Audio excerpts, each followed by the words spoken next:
Hello everyone, my name is Amber. Welcome to my channel, Amber Reads Romance. Today I am actually here just with a book review. I messed up because I was trying to do vlogs for all my 12 recs from 12 friends this year, and I didn't do a vlog for this one. I just got through it super quickly on audiobook and I forgot to vlog it. I've been super busy in May trying to get through so many reads.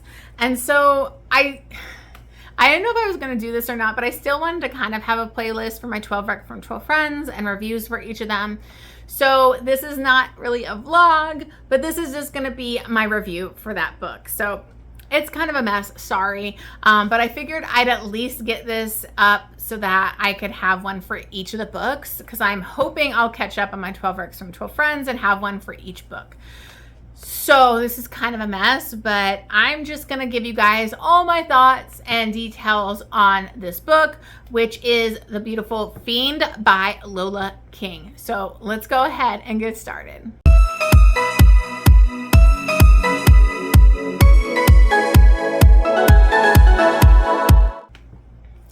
Okay guys, so I'm so sorry I made a mess of this, and this isn't my usual vlog, but you know, my vlogs don't do great anyway, so whatever. I'm just going to be giving you guys my review, more detailed thoughts, and obviously I'll dive deeper into like different plot points, but it is not going to be like what my usual vlogs are, because I effed up. I did, but it is what it is. We're here. We're going to do this review. I apologize, but I still wanted to get this up. So, Beautiful Fiend is by Lola King. And this was actually recommended to me by one of my YouTube viewers, Stormborn 1991. Thank you for recommending this. I first read Lola King when I read Loving the Liar, which I freaking loved. It was definitely giving me morally gray, non-con, dub-con, Carter Mahoney vibes. And this one definitely delivers that as well. And I was really interested after reading Loving the Liar to read her previous series, because I could tell some of the characters were from previous series. And one of the characters that was a side character in this book was actually in that. So I'm definitely interested in continuing, because that guy's Zai, his book is going to be the next one in this series. So Beautiful Fiend is the first book in the North Shore series. Now, North Shore, I think, is in the same area as like the Silver Falls, which was the Loving Liar. But that's more of like the rich elite community. And North Shore is more of like the gangland, ghetto, like poor area that's like crime-filled kind of community. And so we have two rival gangs that are kind of at war in this area. And when this book opens up, our heroine, Billy, is part of one gang, and the hero or anti-hero, Caden King, is part of the other. And I think there was, I can't remember, sorry guys, but I think there was some type of competition to like show who's going to be in charge of certain territories or something. Again, I messed up by not doing a vlog. But that happens and the Kings win. And so she's kind of in this area and she knows she's fucked up, because she could get attacked or something bad could happen. So she's trying to get out of there as fast as she can. But Caden King and his two friends corner her. And they they assault her, because, and this is why this gives me Carter Mahoney vibes, because Caden basically makes her give him a blowjob. Which, if you've read Untouchable, you know what I'm talking about. That's also something in God of Malice. But in God of Malice by Rena Kent, it's just the hero. It's just the guy. He's got his two friends helping out here. So she's forced to give him a blowjob. And not only that, he films her while she does it. And then what's even worse is he like forcibly goes down on her. And so she is humiliated. He's filming himself go down on her. But what's even worse is that she's getting off and she feels, you know, body shame and body, like, you know, horror about what's going on, you know. that this is happening. You know, when he calls it out, like, oh yeah, you're getting, it's so horrible. And he's filming her while he's doing that too. And so he basically tells her, yeah, you know, you could probably get away with saying I forced you with this blowjob or whatever, but nobody's going to believe you when they have film of me going down on you when you're orgasming. So good luck with that. And if you ever tell anybody, I'm going to send these videos out to everybody. So that happened, and it totally wrecked her. Now 2 years has passed, and Billy has actually been training to be an MMA fighter.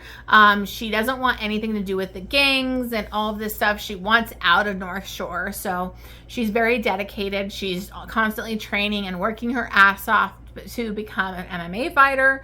Unfortunately, she gets like sucked in by one of her family members to go do like a pickup. And I think it was drugs or something. I can't remember, but she's kind of forced to go do this. And it almost feels like it might have been a setup or something bad goes on because the cops show up and she has to like run for it. And she has to ditch the goods. And she ends up running and going through different, you know, household, like backyards. And she ends up in the backyard of Caden's friend. And they're back there, and this is actually King's territory. So she's made a big F up by being in their territory. And now Caden sees the perfect opportunity because he's also looking for a way out of the North Shore. He needs to make a ton of money and do it quick, and he wants out and to have a different life. And so he wants to do this like gun running business type of thing. But he needs somebody to be the driver that could be like a fall guy because this is a risky job. And so he decides that she's perfect. She can be the one that does this job for him. And so he basically blackmails her into it. He does have those videos. And so he blackmails her to be the driver and everything like that. So what ends up happening with this is he does become obsessed and possessive. He starts like showing up, like breaking into her room at night and getting her off. And, you know, this guy is morally gray. He's not a good guy. He's never really redeemable. But near the end of the book, he does do some like really amazing things that make him likable and that you root for him and their relationship. So I'll say that. So throughout this book, they are constantly together. They have this intense push and pull. They have amazing chemistry. And so they start to really have sex and fall for each other. And he is all about her. He's very possessive over her. She has a stepbrother, Zai, and he and her like kind of had a kiss previously, and they thought they could get together. And she realizes she's not into him like that, but Zai is very protective over her and does love her. So Caden is not having any of that. He does not want her around Zai. He's very possessive. I mean, this gives you alpha, touch her and you die, literally vibes. Caden is ruthless. He tortures, he kills, he does whatever he has to do. And, you know, he falls for her. He really becomes obsessed with her and kind of just like tells her, too bad, you're mine, type of thing. So, you know, I love that. I love it when an author doesn't shy away from having a morally gray character that does some fucked up shit and you have to get into his psyche to understand his psyche. Now, I will say this does not compare to Untouchable for me, and I feel bad constantly comparing books to that, but that is really my OG dark romance that really got me into like non-con and that kind of stuff. And I just think that San Mariano takes it to a different level of like the psychological aspect of it and how do you deal with a psychopath and all that stuff. I just think is more fascinating. But I do think this is really good. So there's a lot going on. She is training. She's doing fights. The stuff that he made her do fucked up one of her fight situations, and so she was not going to be able to be in the fight. There's a lot of stuff with like this chick and his gang that like tried to beat the shit out of her. She beat the shit out of her. There's a lot of stuff going on with like catty, petty behavior. But stuff happens where she isn't able to do this fight, and it's it's devastating for her because that's all she's been training for, and now she feels like her future's over. And this is where he really steps in and becomes a hero, at least for her. Because he basically goes to the chick that was going to be fighting, the winner of that fight, that was going to fight in this the final competition. And this is her chance to finally get to the MMA. And this chick came from money, I think, or whatever, but he proposes to her, I don't want you to do the fight, but I want you to actually tell them you want her to fight in your stead, that type of thing. But she wants money for it, and he doesn't have that. So this completely shocked me, because when I was listening to the audiobook, I literally had to go back and be like, what the fuck did I just hear? Because it's so not anything you would expect this type of hero to do. And he basically goes to this type of sex club type of thing where they've been trying to get him there or whatever. And he sells himself. I think he sells himself. And a guy, basically a husband and wife, are doing stuff to him. The guy is screwing him, and he's doing it all for her. And it was just so shocking. I didn't expect him to go to those type of lengths. But as this is happening, shit is going down, because he had actually told his crew, and the guy that heads his crew, he told them, she's not doing it anymore. I don't want her doing any more runs, because he knows her future's in MMA, and he's very protective over her. And they were supposed to do that. And they didn't like how he was getting involved with her. So they basically call her up and tell her, you have one more to do. You have to do it. And she tries calling Caden multiple times. He doesn't answer. So she goes and does this final run. Then her coach calls her and is like, oh yeah, you need to come see me right now. And he's telling her about she's getting into the fight and all this stuff. And she's just so excited. She gets out to her car. It's been broken into and the goods are gone. And she's like, fuck, I'm dead. So she goes to the guy that heads up the Kings and, is trying to fess up to him and let him know I'll do jobs, whatever I can do. And really, he stole the goods with that bitch that attacked her previously. And they start beating the shit out of her. The head of that gang was basically going to have the guys take turns on her. He lets that girl just beat the shit out of her and carve into her with a knife and all this stuff. And one of the guys, as she's passed out, they all go do stuff. One of his friends actually got her out of there and gets her to safety. And so when Caden gets out of this whole thing that he did for her, she's beat the shit out of, and she feels betrayed because they basically told her that he didn't care about her, that he never loved her, that he was using her, and, he wanted her to do all this. And so she just feels betrayed and that he wasn't there for her. And so she ends things. And he's devastated and trying to get her back. And, she eventually gets to that final fight, and his friend actually goes to her and tells her the truth about, he wasn't cheating on you. He wasn't with anybody. He was actually selling himself so that you could have your dream. He did that for you. And so she goes out and she wins that fight, and he's there, and she chases him down in the parking lot, and they reunite.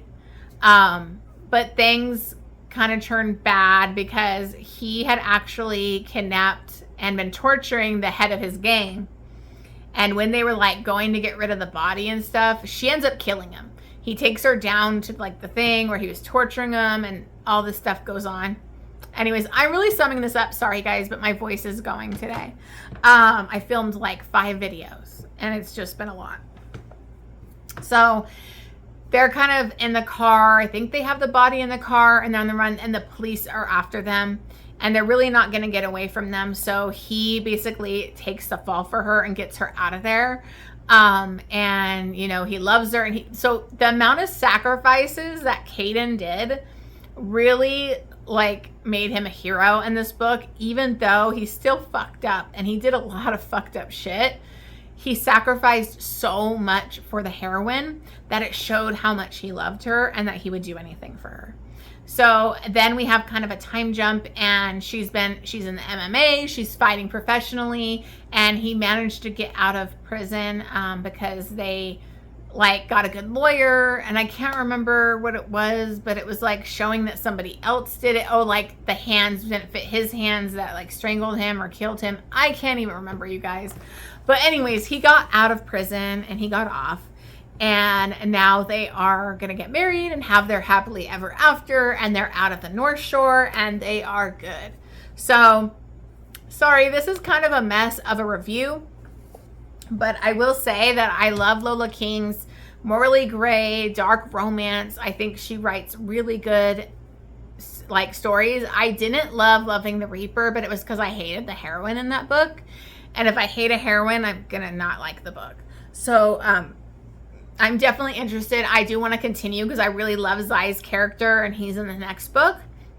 So thank you for recommending this to me. I gave this 5 stars and 3.5 chilies. And let me see. Yeah, the things I gave it was like kind of bully in the beginning, dark romance, edging, morally gray hero. There's non-con, possessive, touch her and you die. They do some primal play in here, which was fun, and some toys. So it was a good time. 5 stars, excellent audiobook. Had a great time with this. So thank you so much. Sorry for this mess of a review, but I still wanted to get it done for you guys. All right, thank you so much. Make sure to like, subscribe, and leave me a comment down below, and I will see you guys on the next one.